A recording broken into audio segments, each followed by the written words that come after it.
Basis of everything is faith, says Rabbi Nachman of Breslov. What does he mean by that? How can I have faith? Don't I have to know what I'm doing? Don't I have to make effort to do what I have to do to get my goals accomplished? Of course you do. You have to make great effort. Making effort doesn't mean one can't have faith in the effort that one's making.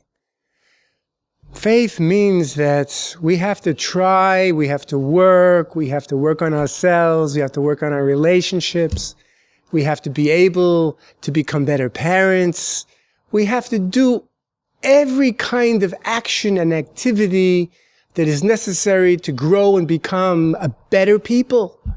Everybody knows that that's the purpose of life, right? To become a better person. To become a better person, not the kind of person that necessarily I want to be or that I dreamt about or that is my fantasy of what I'd like to be, my beautiful idealized image of myself that I must reach and I must be perfectly like that. No. A better person means a person who gives. Simple. The secret to living is giving. A person who gives of himself is going to have a good life. It's as simple as that. A person who can break out of this shell of egotism and see what other people need and fill in the gaps wherever he sees them, Hashem is going to shine light on this person and mazel on this person much more than on another person. It's not complicated at all. It's very simple. A man and his wife are fighting because she doesn't think that he understands how inconvenient it is for her to have to schlep all the children up and down a hill every day to get to the bus stop. Why doesn't he just go and speak to the bus company and ask them to have the driver come into their cul-de-sac, and that will solve this problem? After all, the winter's coming now, and it's a very high hill to go up with those kids every day. He knows in his heart that nobody's going to listen. He can go to that office and speak till he's blue in the face, but the guy's not going to bring his bus to the house. He's not going to do it. Now there's a conflict here, and he keeps running out. Every time she speaks about this issue, he's running out the house. What happens when he sits down with her and he believes that even though they've discussed this 100 times, that it could come out differently this time. It could, right? That even though he's, in quotes, met with failure 99 times already, whenever they try to discuss this issue, either there's yelling or there's running away from it. Why should this time be any different? What proof? There's no scientific proof at all. It's only faith, only belief that it could be different. That's the ingredient, that's the new ingredient that was introduced. That's the only new ingredient that was introduced that enabled them to start again, to wipe out whatever they've done and start fresh. Okay, there's a breakdown in communication, but we can mend that breakdown in the communication by believing that it's possible, by believing that you haven't tried everything. As soon as you start to think that if you've tried everything, you can know that you're no longer, obviously you haven't. Number one, you can't have tried everything. Only God can try everything. But you also know that you've just gone empty. You've run out of amuna gas, and you've got nothing left except that. That's what Rabbi Nachman means by the foundation of everything is faith. Even though you think you know how things are going to work out, that's really your dream. You don't know for sure. So this couple sits down. You got to picture this. After 100 fights, I don't know, it could have been 500 fights for all I know. It was a real hard issue for them. They sit down and they get relaxed, and we introduce Emunah into the picture. And now you got two adults who really are trying their best to wipe the slate clean and start again.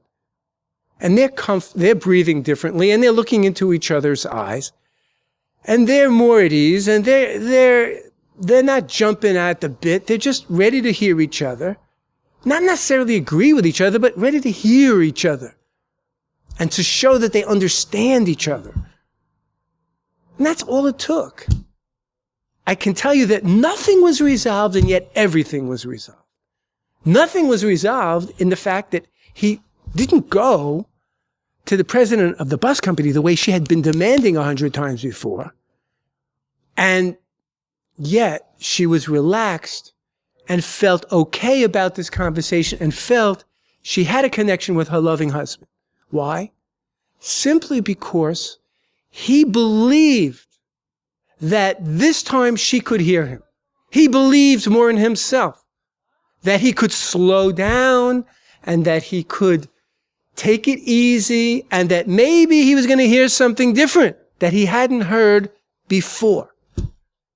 The message that she was saying essentially the same words as she'd always said, but the message that came through was a completely different one. Because he was calm and relaxed, and because he had Emunah, he was able to hear, you know what? Hey, that's not what my wife wants.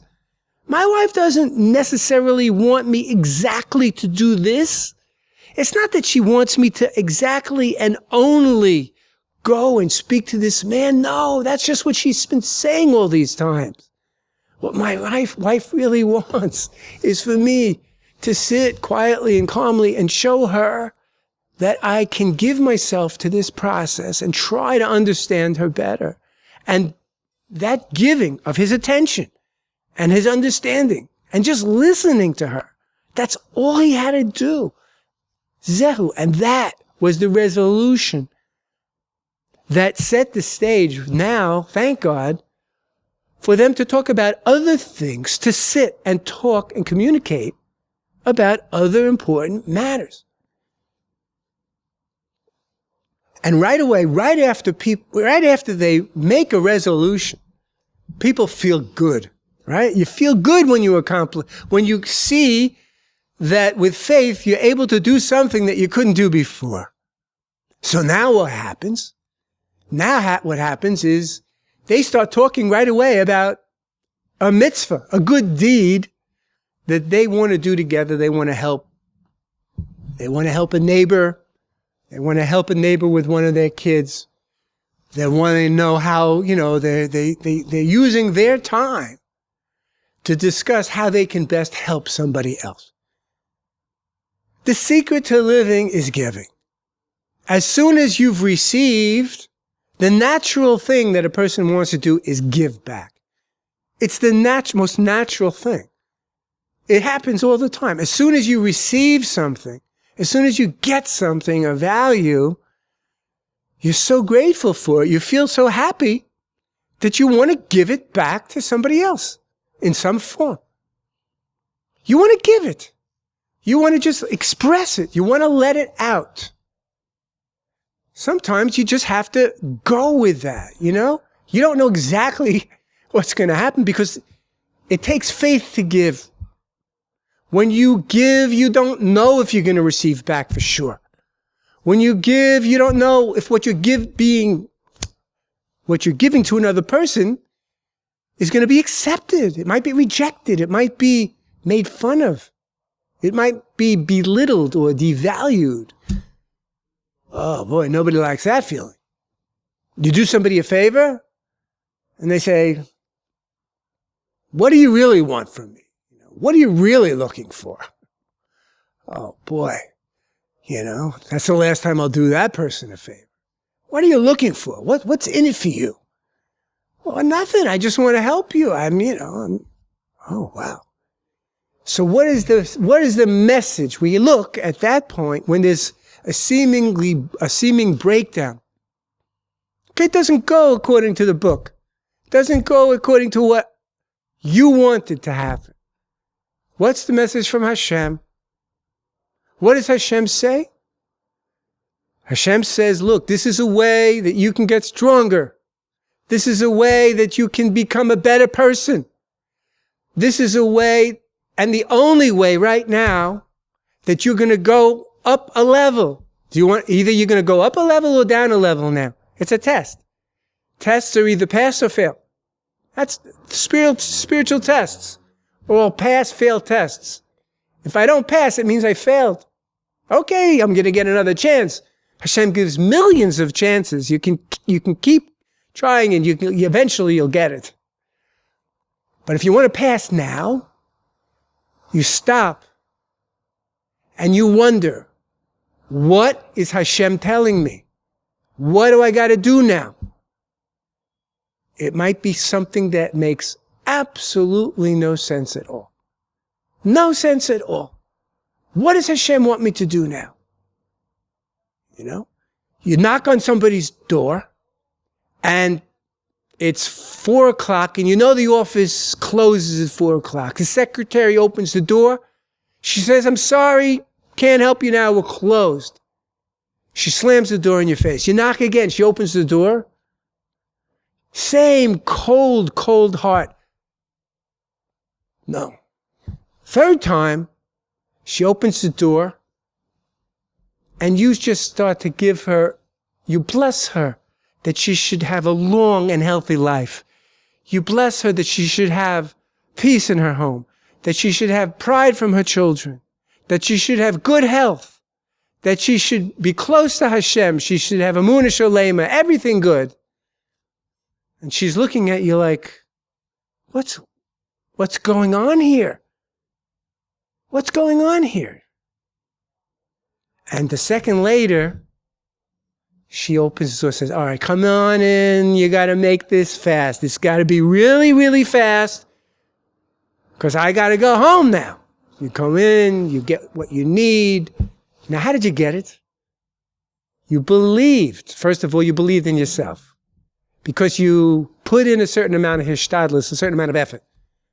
How many times are you supposed to knock at the door until eventually you realize, okay, that door's not opening? That's an individual thing between you and God. You've got to figure that out for yourself. But if you really still believe that it could happen, then you do it. If you still believe, hey, it's possible, something could happen, I don't know what, do something different, anything different. Find something that you haven't done before that just feels right and do it. And lo and behold, you get a completely different response from Hashem. After all, the secretary did it. It's not the secretary who gave you what you wanted. It was God. It was God who gave you, through that secretary, the thing that you really believed. You believed with the power of your mind, with positive thinking, you believed it could happen. And because you're strong, your emunah is so strong, you created that. You created it. Hashem helped you and you created it together with Hashem. You made it happen. Anything could happen. When we're dealing with Hashem, we're dealing with infinite possibilities. We're dealing with the possibility that things could happen that don't make natural sense, things that don't conform to nature, things that don't conform to our logical ways of thinking. And so, it's a much more exciting way to live. It's a much more proactive way to live. It's a much more adventuresome and daring way to live, perhaps. Emunah is not sitting back and just being passive and trusting that God's going to do everything for us. No, emunah is an active life. Faith means taking action. It's action-oriented. Judaism is an action-oriented religion. All the mitzvahs put us into action of some type. Each mitzvah, each commandment is to do something or to not do something. We've got to be able to work from this basis, this foundation of faith. The foundation of faith which Rabbi Nachman talks about, and King David talks about. He said, Kol mitzvasecha amuna, all of the mitzvahs of the Torah are amuna. They require amuna in order to do them. Why should I do any of the mitzvahs of the Torah if I don't believe that it's going to give me something, that it's going to create something for me, my family, for my community, for the world at large? Before you do anything, do you have any guarantee that it's going to happen, that it's going to work out for the best? No.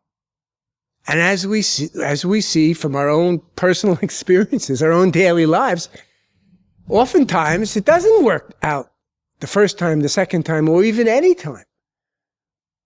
You can pursue something and see that it's not going to go. It's just not going to go. A marriage that you're working on and working on and working on and working on, one therapist after another therapist after another therapist. And finally, what does it come to? Finally, one person says, that's it. I can't take it anymore. That's it. This is my final decision I want to get. Well, that looks like the end of the road, doesn't it?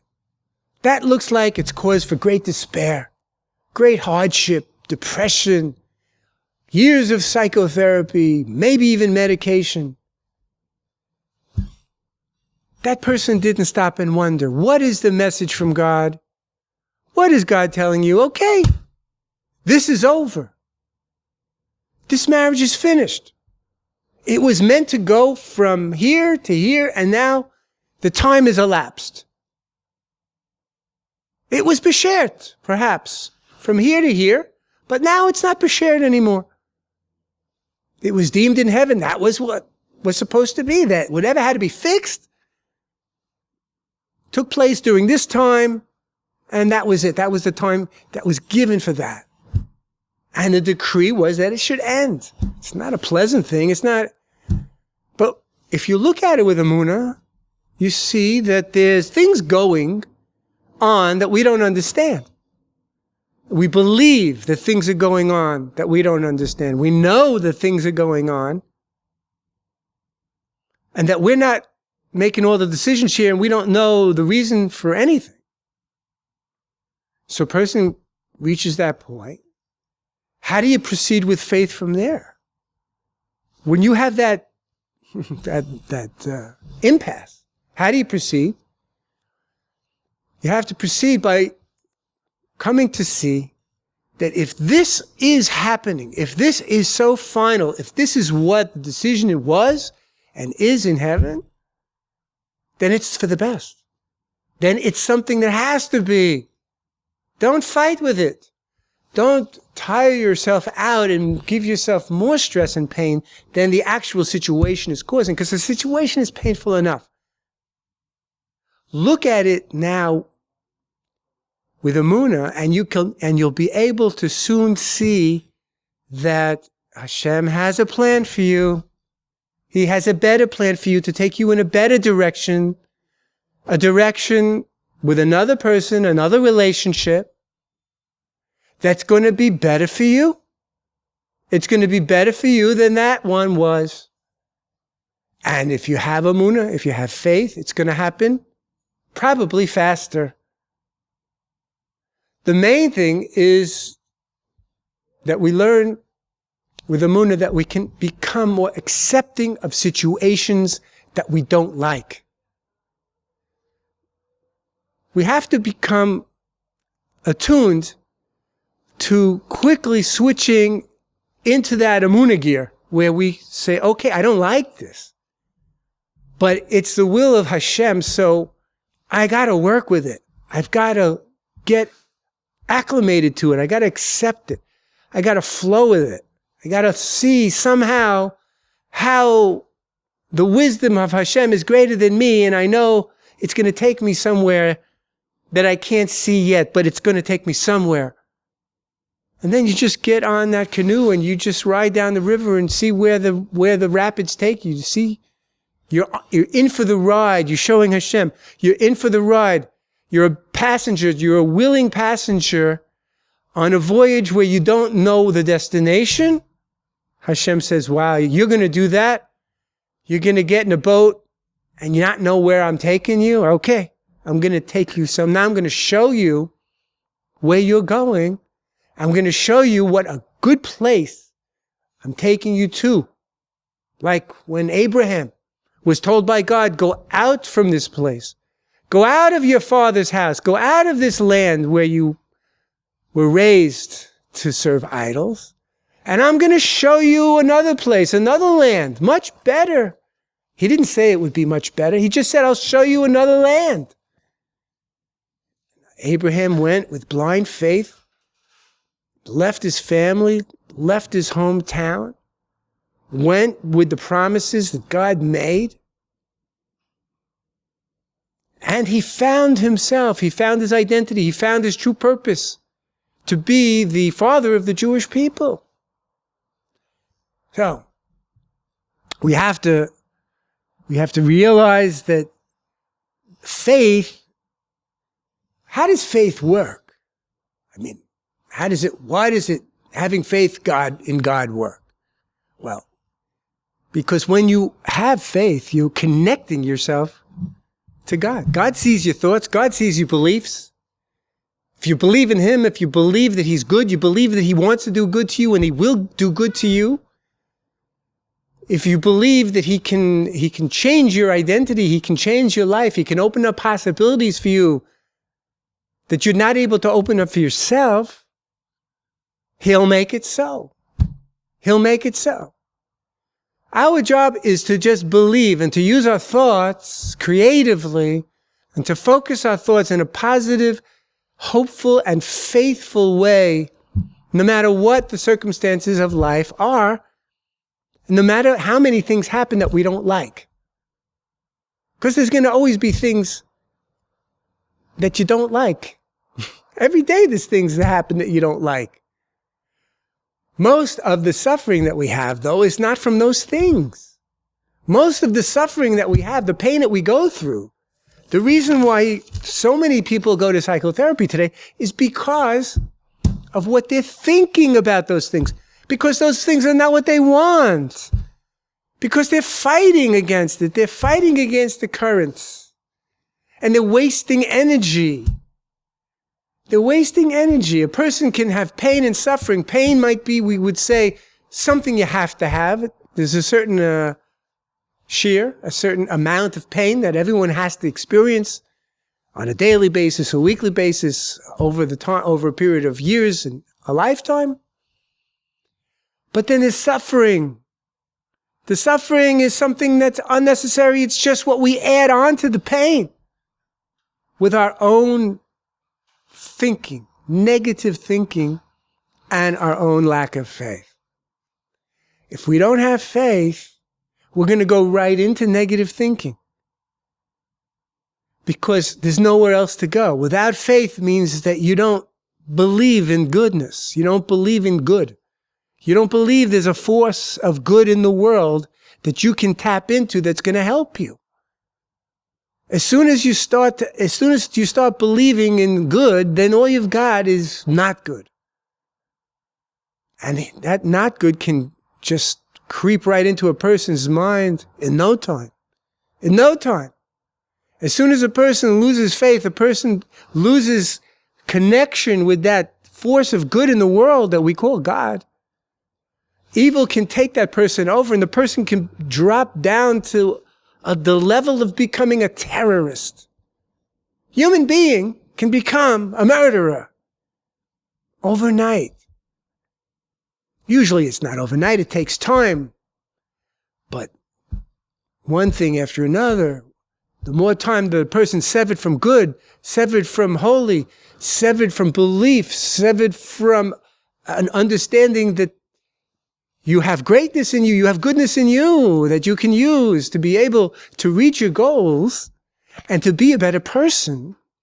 If you don't really believe that, it's not long before the opposite happens. It's pass-fail. There's no real gray area. Either we're going up or we're going down. Some of us are going up very fast. Some of us are going down very fast. Some of us are going down very slowly, but we're still going down and maybe we don't even know it. How do you reconnect? How do you get back to connecting to the goodness in the world? The first and the easiest way is to connect to the goodness in yourself. You're full of goodness. You're full of potential. You're full of life. Life itself is good.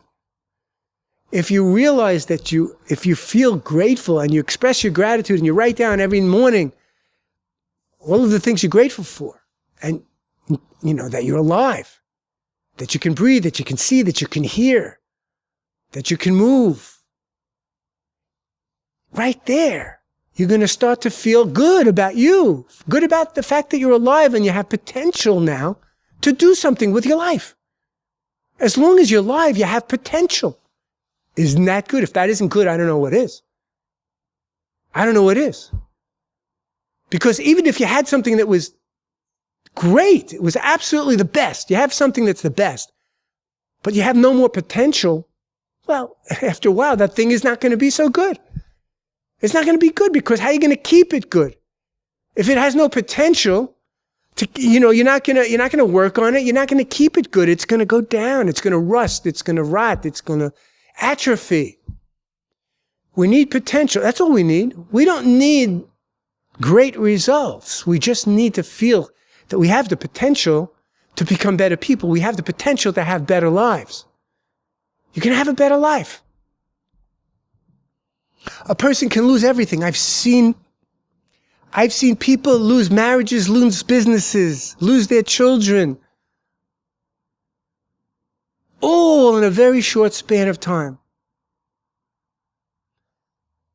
And now, ironically, because he's learning, he's reading about Emunah, he's studying Emunah, ironically, now, even without a wife, even without a business, being deep in debt, having children that don't speak to him, now he sees the potential for a new way, the potential for a new life, for something he never, ever even considered before. Why should he?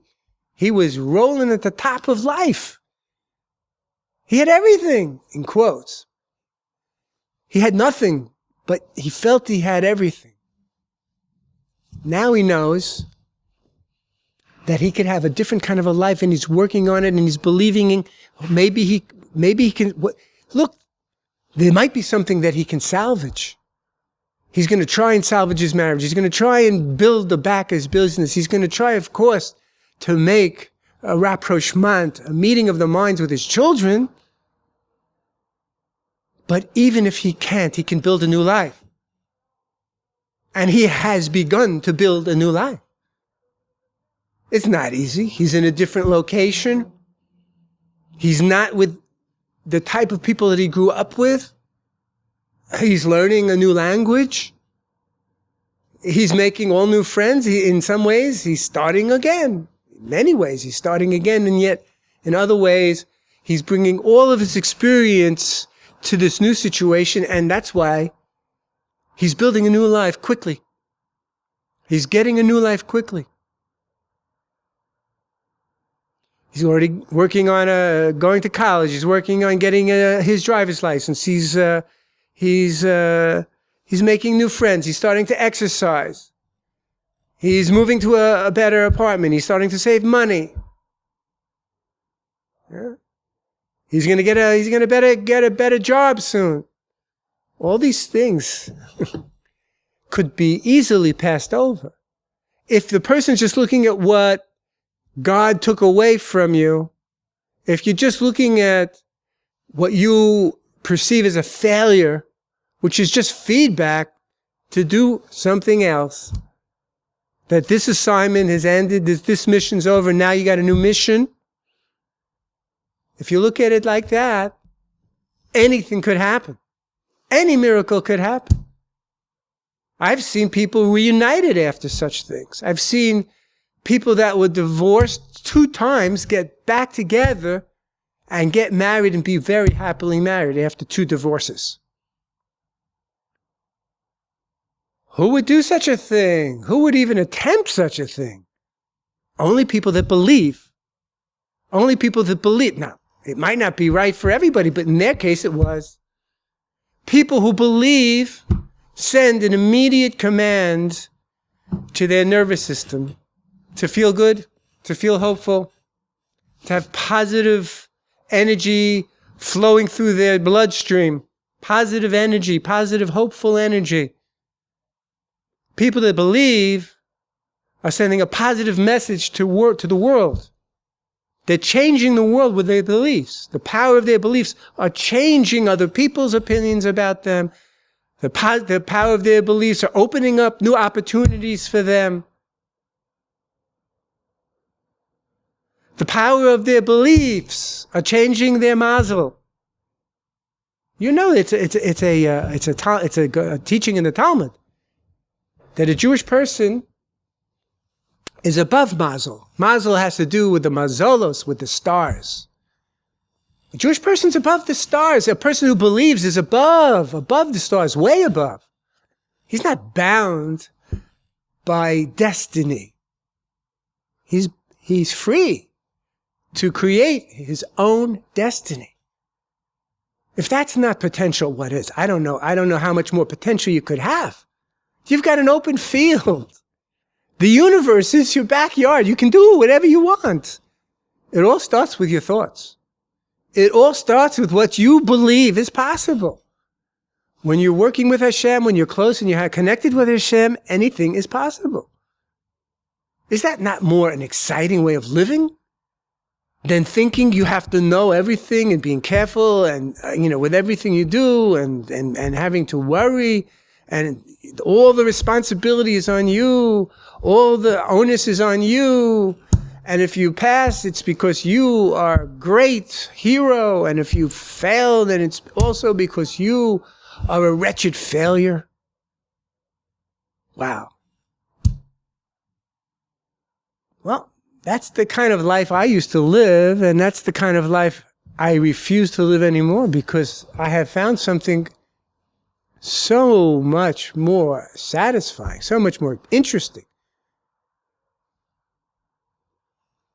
What kills spirituality more than anything else is not really realizing the potential. Not realizing the potential that we have.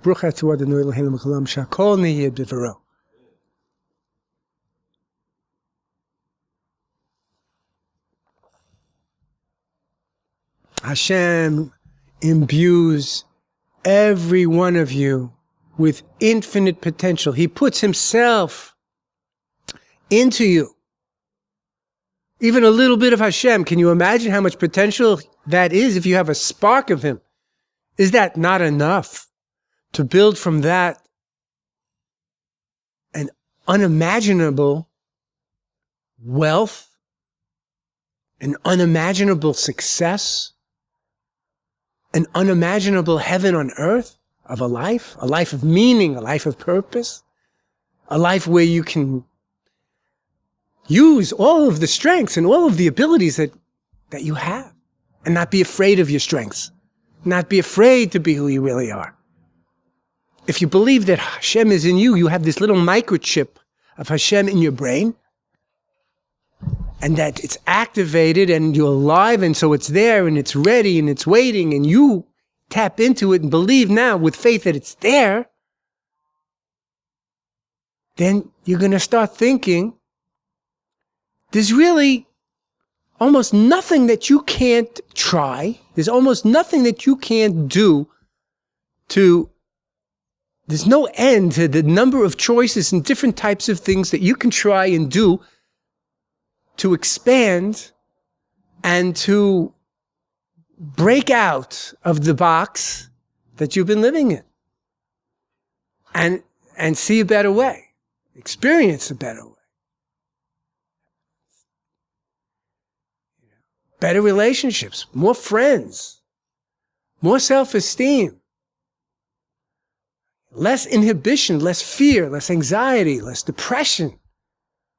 These things become obsolete with a person who has faith. Nobody's perfect, so I'm not going to tell you that people of faith don't once in a while get a little pang of anxiety. They do. They get anxiety, they get a moment of sadness. a moment of worry, a moment of anger. But it doesn't last much more than a moment because they turn it around. All these negative emotions that last now and can get condensed down to a second or two are just signals. They become good. They become something that the person sees as good. See? Got to get back on track. Got to strengthen my emunah. Got to go back, talk to Hashem. Got to believe more in what I'm doing. Believe more in me. Why should you believe in you? What's so great about you? You never accomplished much. You don't have money. You don't think you look so great. You don't come from such an auspicious family, an illustrious family. What did you ever do? What contributions have you made? How educated are you? Whatever. You don't think there's anything to you? Well, wait a second. Hashem made you. You're a creation of the creator of the world. He made you. Well, how did he make you? He made you with himself. He took a piece of himself and he made you out of him. Out of nothing, he made you out of him. So you're made from something very special and holy. You're made from him. How could you have low self-esteem? How could you believe what other people tell you about yourself that isn't true? How can you go on repeating the same self-destructive scripts that you might have written in your mind unconsciously 20 years ago, 30 years ago, 50 years ago? How? How can you? It's only because you don't believe yet in Hashem's potential and your potential. Potential opens up the key to everything. Potential opens up the key, but what opens up the key to potential is emunah. It's faith. Faith that there is potential, that you have potential, that it's never, ever too late to save your life, to have a different life, to have a better life. You have a good life? Okay, good. Chas v'shalom, I wouldn't want to take away anything good from a person's life. Add to it. Add more and more. Add to other people's lives. The secret of living is giving. Give what you have.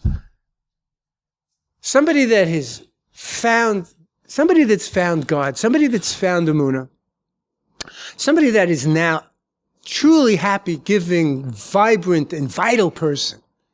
A person who is broken and depressed, who is now a vital, alive person. What is she doing? You might think there's a limit to how happy you could be. There's a limit to how exuberant you can be. She doesn't seem to have any limit because she just spreads it to this person, to that person. She opens up a store. She puts books in the store. She makes her apartment a dormitory for people that need assistance. She just keeps looking for different things to do to help other people, and God gives her more. He gives her more money. He gives her more health. He gives her more happiness. He gives her more satisfaction. He gives her more of a privileged position of being so close and so connected to His glory all the time. All the time, because her thoughts getting more and more attached all day long to Hashem, to the truth, to her true meaning in life. And it's beautiful to watch. It's beautiful to watch people perform according to what it is that they're really supposed to be doing, because their movements are so graceful, their movements are so natural, the words are so sweet, and their actions are so right. You're watching a beautiful performance, because it's exactly what is destined, what a person is supposed to be doing. Person's breathing properly. Person's standing properly, walking properly, now speaking in a different way. Person has a whole new persona. The facial expressions, the the articulateness of the way the person speaks as opposed to the way he used to speak. His calmness, his demeanor, it attracts a new level of attention. People want to invest in him. People believe in him. People are waiting to have a chance to do business with him. All this is happening from very intangible things. You can't see it. What is he doing differently? It's intangible. It's his belief in himself and God, simply put, that he's projecting to the world. It comes out in his voice. It comes out in the way in his body language. It comes out. And with Hashem, you don't have to wait very long. The response is usually immediate. Something changes right away. Something changes right away. We have to be able to be calm enough to notice what's changing, what the feedback is, what we're supposed to do next with that feedback that we get. The freest thing in the world is to not be a free thinker. The freest, most exciting way to live is to not be boxed in by having your own, by making all your own choices for yourself and, choosing for yourself what life is supposed to be about. If we accept with faith that what life is supposed to be about, that what life, the true good life is supposed to be, is something that we have to learn and accept, and it comes from higher wisdom, and we just do it, everybody in his own way can find exactly, can find the treasure. Can find the treasure that has been designated and created for you. So you should go now with the belief, go forward in your life with the belief that there is a treasure waiting for you, and a unique and special treasure that's yours and yours alone. It's waiting for you. It might be this far away. It might be right around the corner. It can happen. It can come to you in pieces. It can come to you all at once. The key is to just believe in it. Alex. So you believe that what is right will come to you, and it will come to you. Sometimes in order to get to that, you have to go through certain transitions, as we said before. Weather those transitions. Speak openly, be honest about the pain and the difficulties that you have as you go through transitional periods in life. You need to be able to speak out the truth of how you feel about what's happening to you. You don't have to keep everything to yourself and suffer silently. That's one of those unnecessary additions that we add on to the pain of this situation, the natural situation. Speak out the pain to somebody. It will lessen it. It will lighten it.